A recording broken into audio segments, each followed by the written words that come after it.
ရောက်ဖို့မိုင်ပေါင်းများစွာဝေးဒီကောင်းကင်အောက်မှာပဲမင်းနဲ့ငါရဲ့အတွေ့တွေသဲဆောင်သွားပေးပါလေပြေတို့ရေ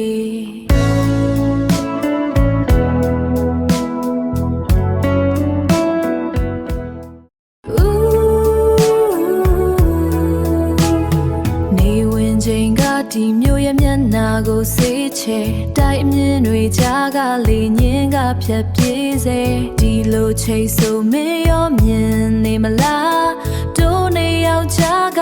မိုင်းတွေချလေဒီကောင်းကင်အောက်မှာအတူရှိနေသလို